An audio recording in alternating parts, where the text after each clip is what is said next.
La diferencia entre tu psicólogo y yo es que yo no soy complaciente. Y hoy te voy a contar el error que tu psicólogo está cometiendo y que no te das cuenta. Bien. Definamos esto de la complacencia, porque constantemente se ve en la psicología tradicional la psicología de complacencia en realidad. Me van a decir, ¿cómo sería eso? Bueno.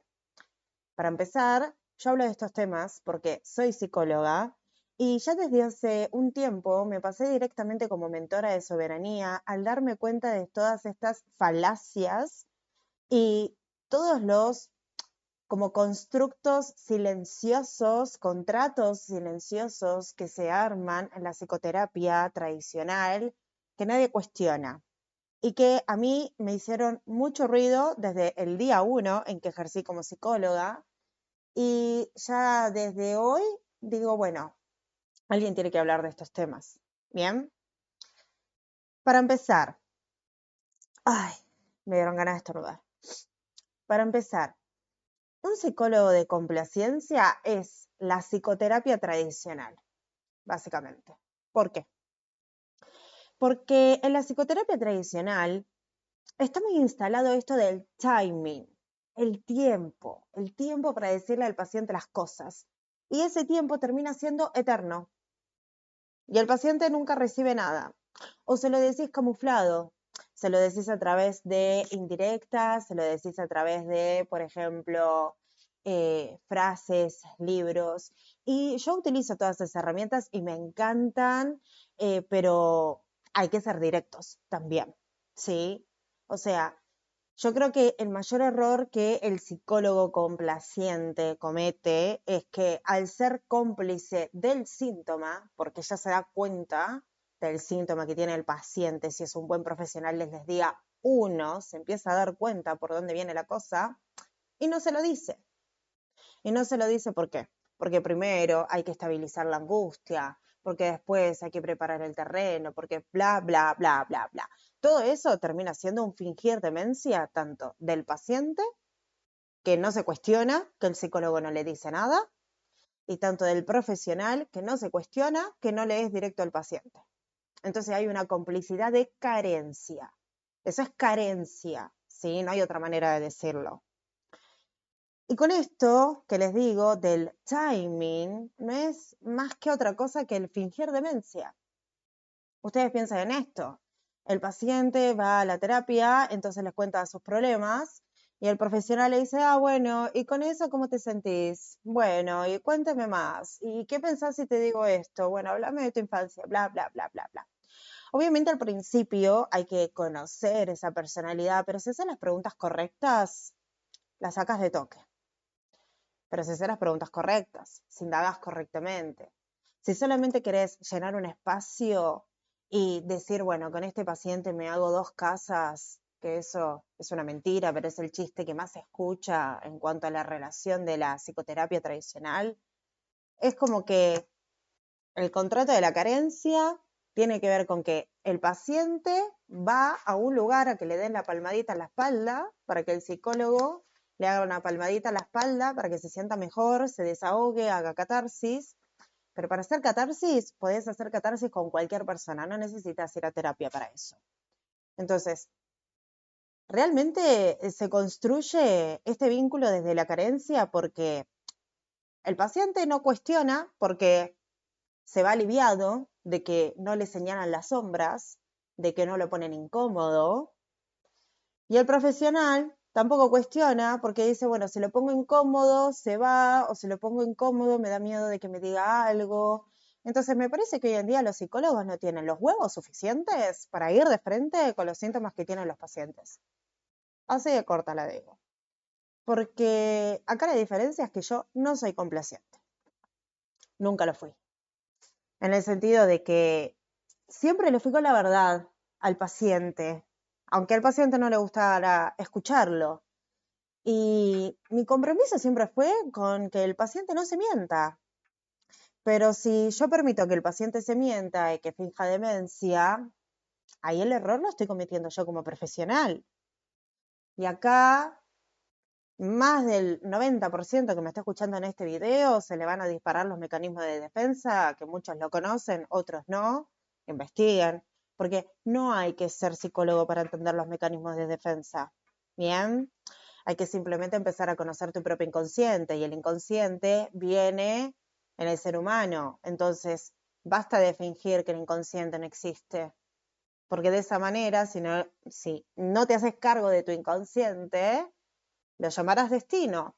Ya lo dijo Carl Jung, que lo vas a llamar destino. Bueno, yo también lo digo todo el tiempo esto.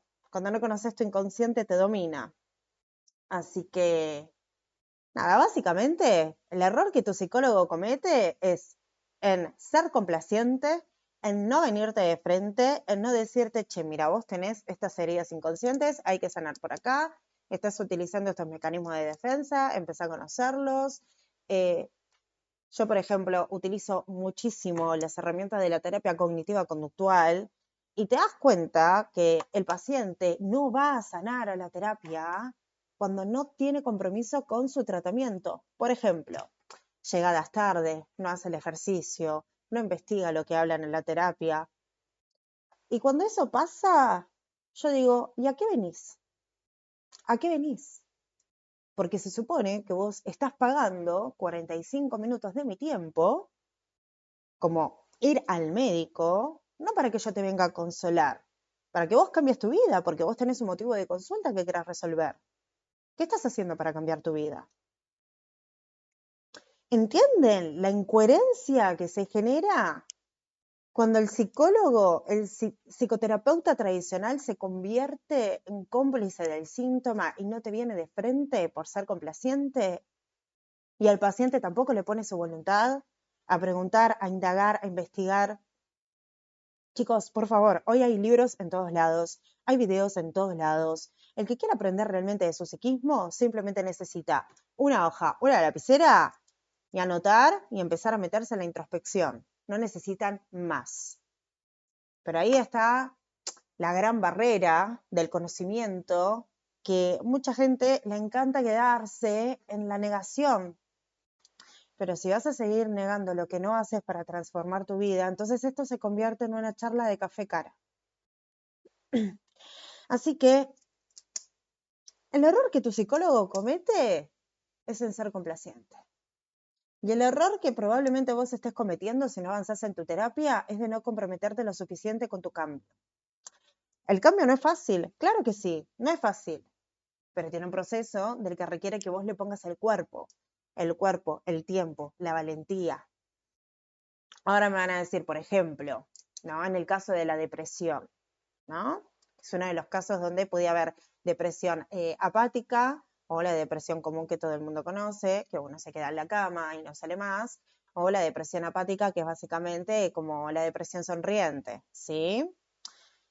Que uno está sonriente y no se nota que está depresivo, y que dice, ay, ¿cómo fue que se desvivió si tan contento que estaba? Bueno, de cualquier caso, y esto lo pongo como un ejemplo puntual, pero en cualquier caso tiene que haber compromiso, ¿sí? Tiene que haber compromiso. El compromiso con hacerte cargo de tu vida, ¿sí? En la depresión hay una desesperanza total, que es un ajuste de frecuencia, donde lo que buscan es que lo escuchen y que lo entiendan. Entonces, para eso, la persona tiene que estar comprometido con salir del pozo, aunque digan, bueno, ¿cómo va a salir del pozo alguien que no quiere vivir? Y bueno, primero entender por qué no quiere vivir.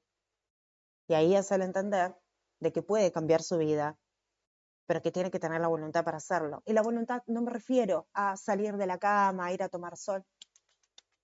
No. La voluntad, por ejemplo, en el caso depresivo, tiene que ver con empezar a mirar desde otra perspectiva. ¿Y por qué aclaro esto? Porque si no, mucha gente empieza a confundir con lo que es voluntad, mucha gente empieza a confundir con lo que es intención, con lo que es negación.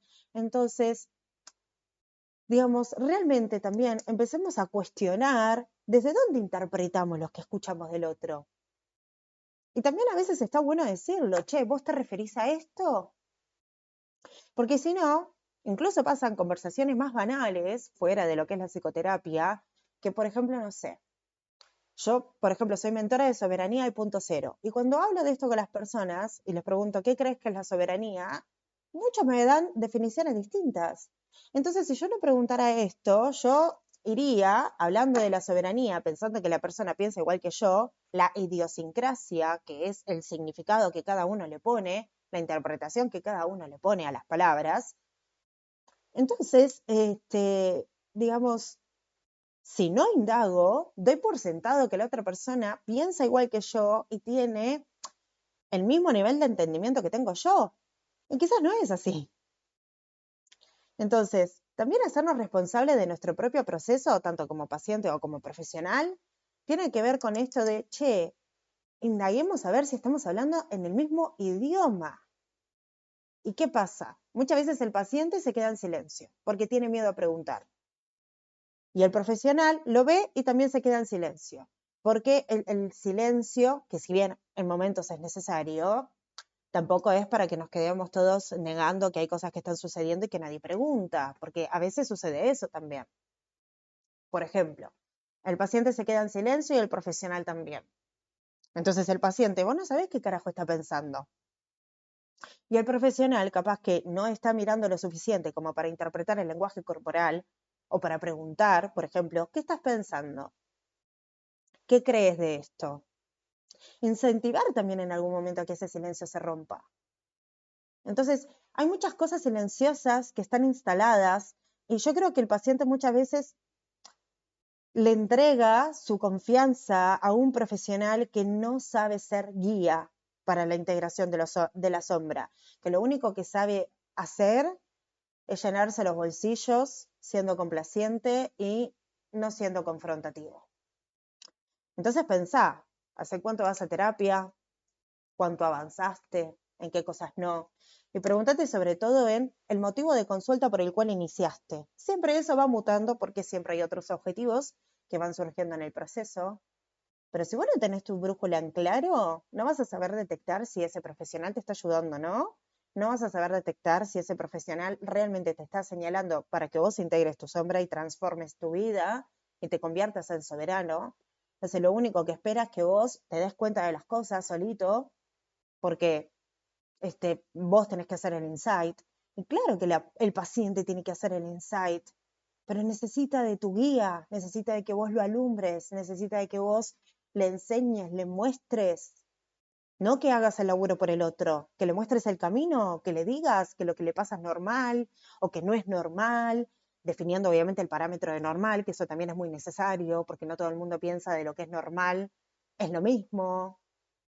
Pero esto no pasa porque lo escucho de mis nuevos clientes, que no les pasó. Entonces siempre me señalan como, ay, qué distinto que trabajás vos, me gusta. Y sí, claro, porque para empezar, yo no soy complaciente y sobre todo indago la idiosincrasia, este significado que la persona tiene de lo que me está diciendo. No lo doy por sentado de que estamos hablando el mismo idioma. Si yo tuve una vida y tuve un crecimiento y la persona también tuvo su vida y su crecimiento, podemos decir esto es rojo, pero que no sea lo mismo. ¿Entienden eso? Entonces, hay que romper con ese contrato de carencia, hay que romper con la negación, hay que romper con el fingir demencia que ocurre en la psicoterapia tradicional. O, si no se rompe ese constructo, bueno, deja de elegirlo, porque no te está funcionando, no te está sirviendo. Pregúntate de dónde estás parado. Obviamente esto no incluye a todos, hay profesionales que son muy buenos, seguramente, pero son los que más van con la verdad, los que no tienen miedo a hablar, pero el 80 o 90% no pasa, ¿sí? Los que hoy en día somos profesionales y vamos de frente, somos los pocos, somos los menos, somos los soberanos que nos animamos. Y acá meto otra acotación también, que sucede mucho que la gente piensa de que porque sos profesional vos tenés que tener un rol para tu vida. Chicos, tener un título no te anula ser un ser humano. Para empezar, obviamente que te da una responsabilidad, pero esa responsabilidad no consiste en la sumisión. Porque, por ejemplo, hay gente que considera que voy a contar una anécdota que a mí me pasa, ¿no? Yo veo cosas en las redes y comento, ¿no? Como que lo que tengo ganas de comentar, lo que se me encanta el culo. Y mucha gente agarra y dice, wow, eres profesional y hablas así. ¿Qué tiene que ver? ¿Qué tiene que ver? ¿Acaso detrás del profesional no se dan cuenta que hay un ser humano? ¿Acaso detrás del profesional no piensan desde dónde ese profesional lo habla? Porque acá hay algo que me parece que está buenísimo señalar, que también debe ocurrir dentro del ámbito de la terapia, que es el tema de juzgar. La gente te señala con que vos estás juzgando por el simple hecho de que se sienten incómodos y no toman esa incomodidad para crecer. Entonces, juzgar, si lo definimos, si nos ponemos de acuerdo, tiene que ver con una interpretación subjetiva, moral, como decir, sos tonto. Por ejemplo, ¿no? Eso sería juzgar. Pero lo que yo hago, tanto en mi rol como profesional, como mujer soberana en mi vida, es señalar y ser un espejo. Eso no es juzgar. Eso no es juzgar. Pasa que la gente está constantemente anestesiada en esto de que, ay, no tengo ganas de que me señalen mis carencias. Bueno, está bien, no lo mires, no lo integres, pero yo voy a escribir lo que quiera y yo voy a responder lo que quiera. Porque hoy en día estamos muy mal acostumbrados que podemos decir lo que queramos, camuflado en el humor, y me parece que ya estamos en una época donde hay que tomar las cosas con más seriedad, ¿sí? No se puede tomar todo para la joda. Sin ir más lejos, y aprovecho para decirlo acá porque ya me acordé, esto pasó ayer, me indigné muchísimo, pero muchísimo me indigné, porque hay un streamer que se llama Bofe GP, más de uno seguramente lo debe conocer y si no lo puede investigar, que se toma todo con humor, reacciona a un montón de cosas, novelas verticales, Gran Hermano, etc. Bueno, por muchos años me gustó su contenido, pero ¿qué pasó últimamente?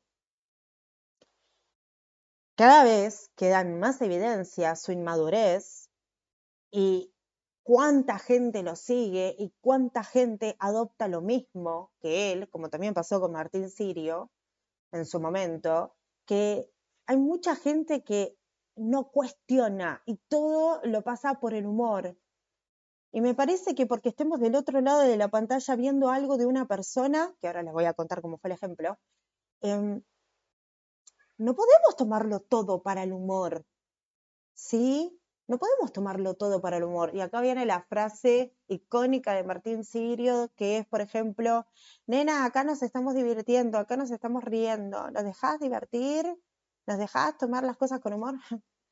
Y si alguien tiene un poco de ojo clínico y mira a Martín Sirio, va a ver todos los mecanismos de defensa, de evitación, de disociación y de negación en todo lo que habla.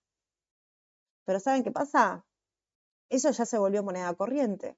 Entonces nadie lo cuestiona. Entonces el que es soberano es el bicho raro. Y el que dice, che, acá están todos re locos, sí, están todos re locos. En el sentido de que nadie cuestiona las cosas que estamos normalizando. ¿Sí? No se puede tomar todo para el humor. Y vuelvo, por ejemplo, a lo que pasó ayer con Bofe GP, con Agustín, que se llama así, el streamer, que estaba viendo Gran Hermano y yo lo estaba viendo en vivo, porque yo estaba en Kik mirando la reacción del streaming en vivo y ya todo el streaming hubieron muchas cosas que me hicieron ruido. Pero bueno, como lo estaba disfrutando, porque habían un par de cosas que estaban buenas, cuando hay que ser gracioso, está bueno, pero no puede ser gracioso con todo. Y lo que pasó es que Magluf, que es una participante de Gran Hermano, que es una señora grande, no sé cuántos años tiene con exactitud, pero tendrá alrededor de 60 años, más o menos, Magluf estaba primero hablando de una situación que le pasó, que no pudo dormir, y después eso lo relacionó con algo de la infancia, porque eso es lo que te hace el encierro, te hace que todo tu inconsciente esté ahí conviviendo con vos. Por eso mucha gente no tolera el encierro de Gran Hermano, porque ahí se resaltan las sombras, ahí se resalta todo lo que vos metiste abajo de la alfombra, porque no tenés nada para distraerte, no tenés nada para distraerte, ¿sí? Entonces, bueno, básicamente el programa es una carnicería, pero fuera de eso, esta participante estaba contando esto y dice, bueno, algo que le pasó en la infancia y se larga a llorar y dice, no sé por qué me pasa esto. Y para empezar, la gente que estaba ahí adentro en Gran Hermano, que creo que estaba Andrea del Boca atrás y no me acuerdo quién más, todos mudos, quietos, no sabían cómo consolarla. O sea, esto habla de, che, ¿cómo perdimos la empatía para acompañar a alguien que está sufriendo? Y no tenés que ser psicólogo para eso, tenés que ser un ser humano. Tenés que ser un ser humano. ¿Qué perdimos la humanidad hoy? ¿Ya está? ¿No existe la humanidad? Ahora la moneda corriente es pasarlo todo por el humor y me lo paso por el quinto forro del orto y no tengo humanidad cuando alguien está llorando. ¿Entienden lo que les digo? Porque Andrea del Boca, por ejemplo, decía, bueno, dale, vamos, vamos, a lavarte la cara y vamos. Y cómo uno reacciona cuando alguien está sufriendo muestra justamente las herramientas que tiene. ¿Y saben por qué a mí me indigna tanto? Porque no solamente en mi vida personal, sino que como psicóloga estoy cansada de ver la apatía ante el sufrimiento de alguien que tiene al lado. Harta de ver que la gente finge demencia cuando tiene al lado a alguien que está sufriendo. Cansada. Eso no representa al ser humano. Bien. Y esto también va por el lado de la terapia. Ahora vuelvo con el tema de Gran Hermano, pero ustedes fíjense también cómo los acompañan los psicólogos cuando ustedes tienen emociones. ¿Por qué? Me acuerdo en un momento, porque yo también tuve terapeutas, porque para llegar a ser soberano, primero tenés que hacer toda la integración de la sombra en vos, y eso es lo mejor que podés hacer para acompañar a alguien, tener todo tu camino, digamos, transcurrido y no guiar desde el trono de la teoría de que yo estudié todo esto, entonces te lo puedo decir. No, chicos. La teoría tiene que servir como una herramienta, pero desde donde uno tiene que guiar es desde la propia experiencia personal, ¿sí? Porque somos seres humanos y la psiquis los tenemos todos los seres humanos. Bien, no es que uno puede separarse de no, yo no quiero ir a terapia porque no lo necesito. Bueno, no querés conocer tu inconsciente en realidad, porque la terapia no tiene que ver para si la pasás bien o mal, tiene que ver para que vos te conozcas a vos.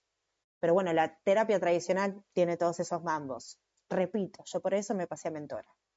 Y lo que me pasó con esta profesional, que yo ahí estaba en el lugar de paciente, es que yo me largué a llorar por algo y ella muda. ¿Y sabes lo que me dijo después? Me dice, bueno, te voy a derivar con un psiquiatra.